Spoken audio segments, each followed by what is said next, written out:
Well, welcome. We hope that you guys have had a great week so far. Yeah. Tell us the highlight of your week so far. The highlight of your day so far. The highlight of my day would be the 4 shots of espresso coffee that I had before this, because that's how I was doing. So here we are. Good. Coffee just keeps me going. Or Celsius. That's our Celsius. choice. Celsius. This is why I have her in my life. She has her old journals now. Yes. This morning I found these old journals. It's like a combo of like old acting class notes and church sermon notes and random insurance information. But today I'm going to be reading a quote from Oprah Winfrey. Okay. The key to realizing a dream is to focus not on success, but on significance. And then even the small steps and little victories along your path will take on greater meaning. One and only Oprah.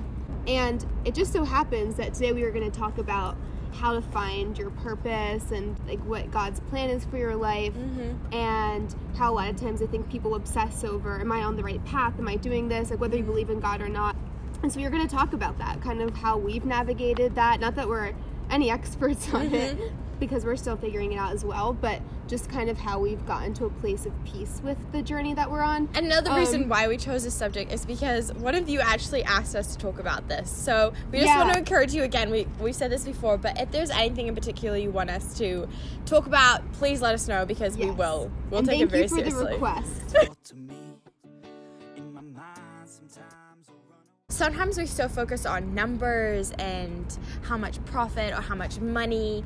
It's like we try to monetize or use measurements for success. Right. It's crazy because yesterday I preached at church and I talked about how God's world is upside down.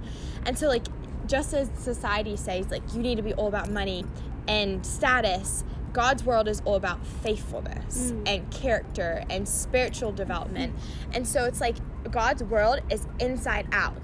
He so focuses on what's going on inside us. Figure that out first before we focus on what is going on around us. Yeah, because a lot of times figuring out what's going on inside of you and getting really clear on that then informs what's going around you. It gives you a new lens that you can see things that you otherwise wouldn't have. You know, like if I looked at certain things that I consider victories like within the last few months, if I would have looked at them maybe 5 years ago when my character and like my mental clarity was not where it currently is, I probably wouldn't have viewed those things as success, because I was only looking at like both the industry standards of success and society standards of success. And I think for a while I was not really enjoying the journey, and I wasn't seeing all the little steps of significance that I was having day to day, because I was just so laser focused on where I was going. So I think finding a way to reframe what you consider success. And how have you done that? Because that's really good. Like you're in such a pressure cooking industry that has these certain things that are success. How have you redefined it in your mind? I could probably talk about that for a really long time, but I think the biggest thing for me in particular with acting is just taking pressure off of it. I think I was obsessing about, is this what I'm supposed to be doing? Is this what I'm supposed to be doing? Especially when I was still at UCLA and I was getting ready to graduate and everybody was doing internships, and I even still was like trying to do internships while I was pursuing acting, and I just wasn't really having faith. I think we focus on, is this the right plan? Is this what I'm supposed to be doing? And I think that life works in a certain way that it doesn't matter what step you take. It's kind of like a GPS system. If you take the wrong turn, you're still going to be rerouted to where you're meant to be. So everything kind of works together to bring you to that destination that you're meant to be on. And I think if you focus too much on, am I doing the right thing? Like I always joked about like my memoir one day is going to be called, Am I Doing This Right? Because I'm always overthink everything. And so I think like once you take that pressure off, then you can really just kind of have peace about every day and realize that your purpose is greater than your career. It's greater than these big dreams that you have. And yes, that's part of your purpose. But even just yesterday, I was at CVS. It was a really long line. Everyone was being so mean and impatient to this poor cashier. And she was just so gracious and patient and kind and sweet to all of them. And I was just like watching her and all and how she was handling this. And so when I was finally talking to her, I said to her, I was like, I just want you to know, like, you're really great at what you do. Like, you're very patient. And, you know, and she started tearing up and she was like, thank you so much. That means so much. And I say that to say that was just one example of like encouraging people at CVS is not my great purpose, but it was part of that purpose that day. Like she clearly needed to hear that, and I saw that in her face, how that affected her.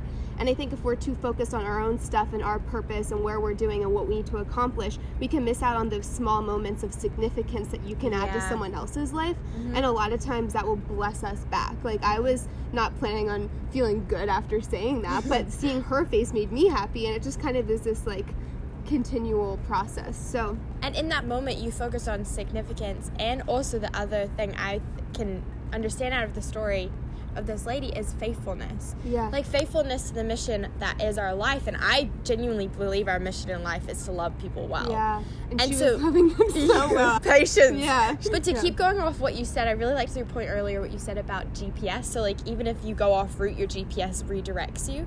But what about if, even to go along that analogy, it's like not only will you get to the right direction, but also be aware of the car that you're driving, as in how well are you treating yourself on the journey that is life, and who you're picking up along the journey of life. Like those two things, treating yourself well and treating others well and bringing people on along your journey of life, I feel like is two ways that can help you understand what is your purpose and whether you are walking that path that you're called to walk. Absolutely. And I think what you said is so important of focusing on relationship. A lot of times we're so focused, especially in Western society, on your career, but really, like I recently just had a loved one pass away, and at the end, like everybody was surrounding him. He was surrounded by so many loved people, and I was like, wow, like he lived till he was 91, and that's what I want to like leave this earth surrounded by people who love me so much, and that's just because he just added so much value to other people. Wow. And yeah, he also worked full time till the day he died. Like literally the day they brought him to the hospital. That is amazing. He was still working at his business. They couldn't get him to retire. Hustler. Because he loved it so much, and he just continued on. And so I think that also shows that you can both be focused and driven in your career, but you can also love people well and be surrounded by people that love you. And I think at the end of your days, he probably wasn't really focused on his business. He was focused on the people in that last moment of everyone surrounded by him. And so I think that if he hadn't focused on both and was only focusing on the business, then that's like a big purpose of his life that he would have missed out on. So I think as we're young and pursuing our careers, it's important to focus on the people that we're bringing along the journey with us, because at the end of the day, those relationships are all that matter. Like the success, once you finally get it in your career, if you don't have anyone to share that with and celebrate that with, and like we've both been on each other's journeys through like the highs and the lows, so like anytime Riley has even like the smallest step of success, I'm like so happy and celebrating with her. And that's not part of my purpose, but it does bring me more joy into my life because I'm celebrating with her, and then she's celebrating with me, and it also strengthens your faith when you see your friends winning. You're like, there are victories, there is a light at the end of the tunnel. So I think relationship is so important in our success too. Yeah, and I feel like there's an equilibrium between, you know, like your grandfather, like he balanced his business and his community. It's like to find that equilibrium of both, where you're taking care of both. You're taking care of your like 9 to 5, and then you're taking care of your family outside of those work hours. Right. And I was thinking about this the other day. It's like I heard this saying, I've heard it a lot, and it's like, may your character match your calling. But even more, let your community match your calling. So what is your community, and is it matching the calling? Because if you have a good community, your calling, I believe, is inevitably going to increase. Absolutely. Because you surround yourself with people who are greatness, who bring out the greatness in you, and you become who you hang out with. It's almost like a triangle. There's like community, character, and calling. Yeah. And it's like all three you need in your life. It's like the pinpoint, like a bow and arrow. The pin of it is your calling, but the behind it is your character and your community. Yeah. And if you pull your character and your community back and deeper, and you find deeper intimacy in your community, and you find deeper strength in your character, then your calling's gonna fly forward. Like imagine a bow and arrow. Yeah. So good. Well, we hope that throughout that conversation there was something that just shifted your mindset a little bit, because purpose is just such a subject that so often we think about, and so many of us are thinking about it. Yeah. And even if it just gives you a little bit of peace, just like know that you really are where you're meant to be. And sometimes you might not see it, and sometimes it might seem like you're not being successful to whatever your industry or culture standards say you are. We say this a lot, like, you're a human being, not a human doing. So just focus on being present and give yourself a pat on the back. That was really corny, but you know what I mean. So thank you for watching. Thanks. She reminds me of the summertime, way back in 2003. Hey, I've been chilling on the coast with my